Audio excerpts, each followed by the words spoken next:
My guess is that when we look at our homes, most of us see a bunch of things that would look much better if we could fix them up. Bathrooms are probably at the top of the list.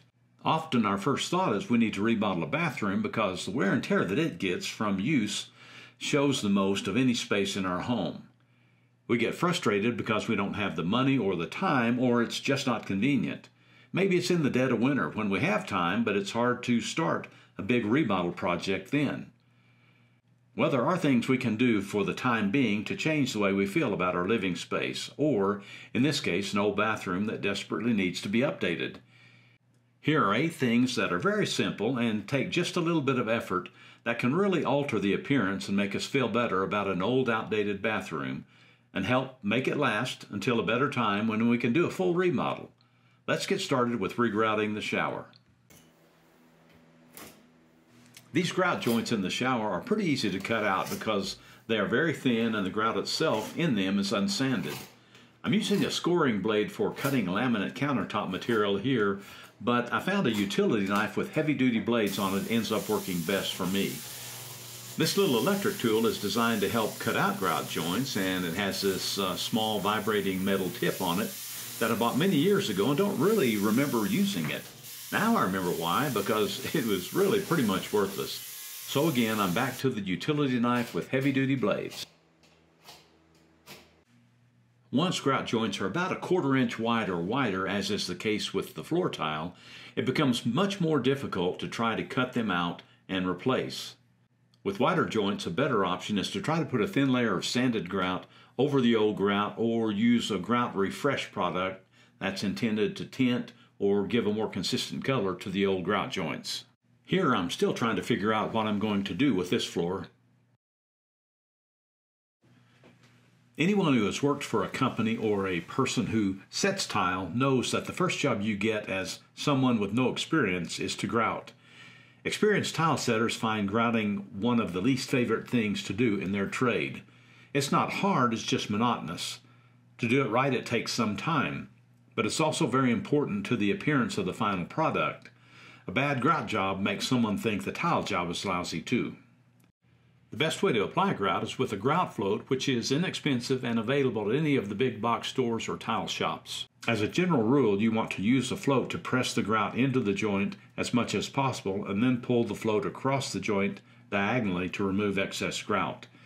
That helps keep the joint full as you work, and then you will wash it down to the thickness you want with your sponges as it begins to set up.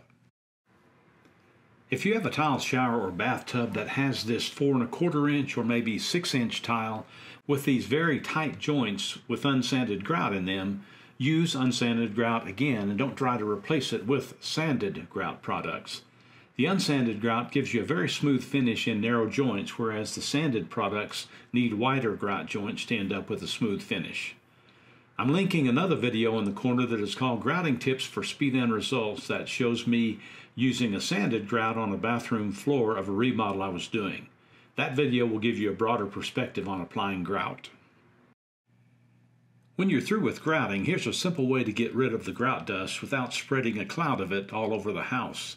Take a dry rag and spray it with any type of furniture polish, and you can use that to buff off the grout dust and keep it in the rag.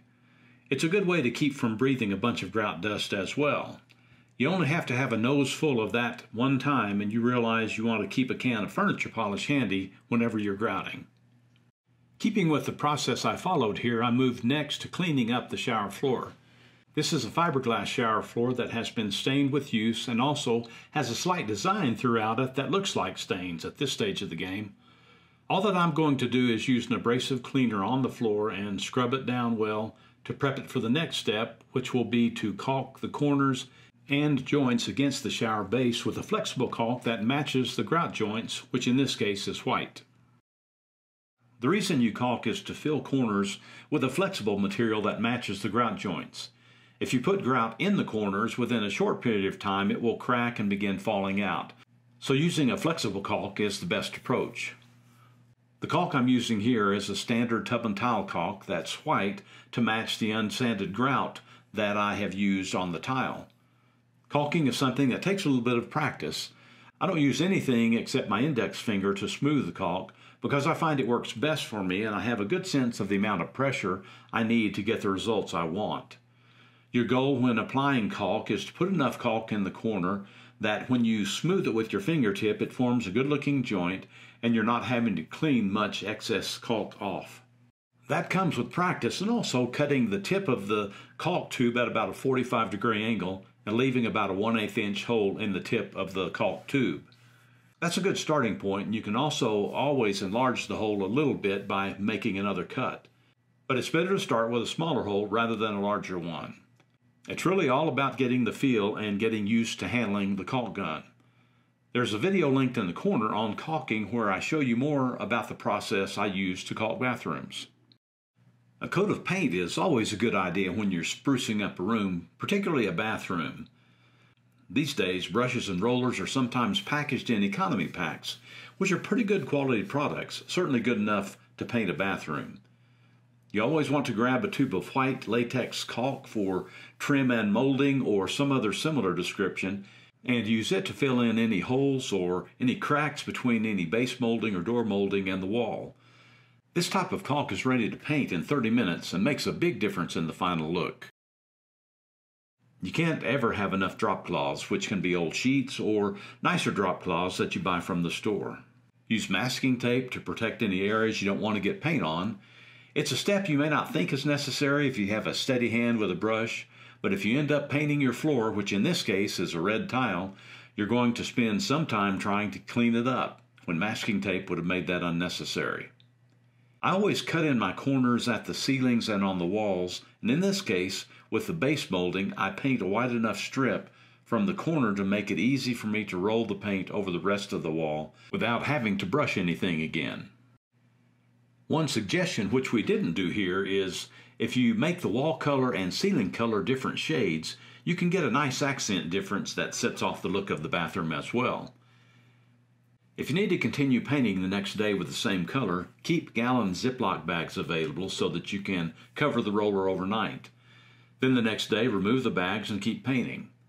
By using economy rollers, simply pull them off the roller handle and toss them after you finish painting. This vanity and mirror are going to be replaced very soon by the homeowners, so I'm not going to do much with them. I decided to pull the mirror off the wall and add a coat of polyacrylic to the frame. I very lightly sanded it with 220 grit paper and applied a satin finish. Actually taking some type of furniture polish or an oil soap for wood and polishing the surface of the vanity is one of those details that is simple and can improve the appearance and feel of the bathroom. The tiled countertop can definitely be worked on, and I use the same approach to the countertop as I did the shower tile. Taking my utility knife with a new heavy-duty blade on it, I cut out the joints enough to allow a new layer of grout to adhere. After vacuuming up the loose grout, I re-grout it with the same unsanded white grout I used in the shower. Once the surface dries, I buff the grout dust with furniture polish. Next, I use the white tub and tile caulk I used in the shower that stays flexible over time and recaulk the corners as well as around the joint of the sink and countertop. In this case, I'm using Grout Sealer on the countertop joints to give it a little more protection from things that may be spilled on it.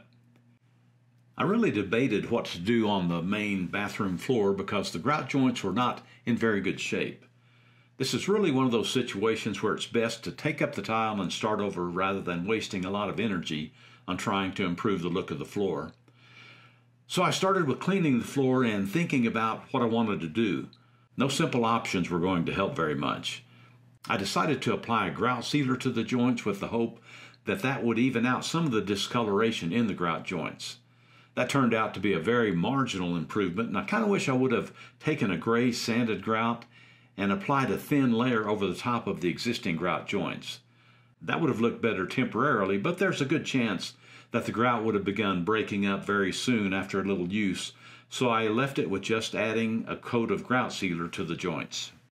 My final suggestion to improve the look of an old bathroom is to pay attention to all the details and imperfections that you see. Paint flecks that end up on the floor, holes that are in the wall from where pictures or towel bars were hung, light fixtures that need to be cleaned, bad caulk joints that leave caulk smeared all over the corners. All of these things can be cleaned up, and when combined together, they add up to a significant change in appearance. In this shower particularly, prior coats of paint ended up being brushed on the edges of this dark blue tile. White paint on blue tile really stands out. So I spent some time just cleaning up those edges and getting rid of the white paint that was on the blue tile. Taking care of these 8 things in this bathroom made a huge improvement. The same ideas apply to your bathroom too, even though the specifics may be different. Put some effort into it and you'll be happy you did, because that will help your bathroom last a while longer and make you feel a lot better about it too. Once you get to the point that you're ready to remodel, be sure to check out the playlist on my channel on complete bathroom remodels to help you gain more ideas for your project. If you've hung in here with me to the end, please click that subscribe button and the bell before you go. There's always something going on around Dob's Workshop, and I'd love for you to get a notification every time we add something new to our channel. And as always, thanks for watching.